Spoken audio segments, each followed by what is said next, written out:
Media ভয়েসমেলে স্বাগত। Tele দুনিয়ার আনকোরা মুখ নন শ্রেতা ভট্টাচার্য। সিঁদুর খেলা ধারাবাহিক দিয়ে শুরু হয়েছিল তার টেলি ক্যারিয়ার। শুরুতেই লিড রোলে দেখা গিয়েছে তাকে।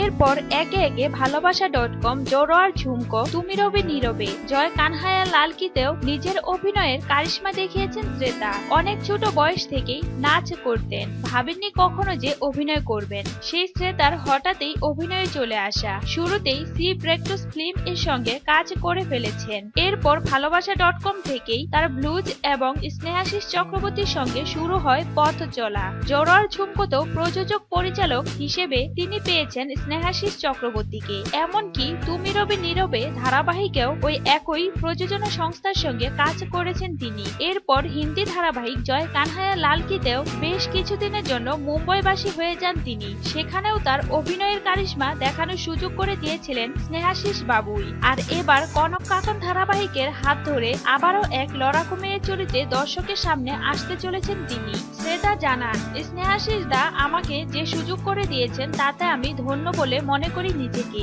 আর এবার তো আমাকে এমন একটা চরিত্র দিলেন যার সঙ্গে আমার হুবহু মিল। কি রকম মিল শ্রেতা জানান, কাকনের শ্বাসকষ্ট আছে, শ্রেতারও আছে। কাকন শ্বাসকষ্টের কারণে নাচ করতে পারেন না। শ্রেতারও একদিন শ্বাসকষ্টের কারণে নাচ বন্ধ হয়ে গিয়েছিল। আজকাল আবার শুরু করেছি।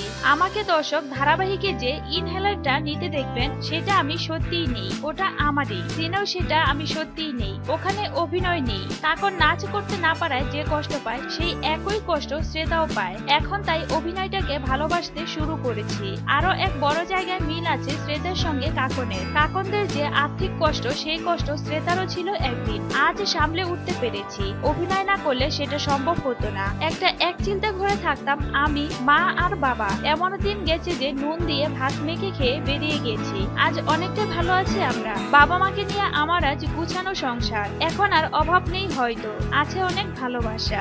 জয় কানাইয়া লালকি ধারাবাহিকের দৌলতে মুম্বই পাড়ি দিলেও আর মুম্বই গিয়ে পুরোদমে কাজ করার ইচ্ছে নেই শ্রেতার। কারণ বাবা মায়ের প্রতি অনেক দায়িত্ব পালন করতে হয় তাকে। আর সেটা দূরে চলে গিয়ে সম্ভব নয়। তাই কলকাতাতেই কাজ করতে চান তিনি। সেখানেই সুখী তিনি। বড় পর্দায় কাজ করার ইচ্ছে নেই। শ্রেতা এই প্রশ্নের জবাবে জানালেন, আমি কিন্তু খোলামেলা জামা কাপড় খুব একটা পরতে পারি না।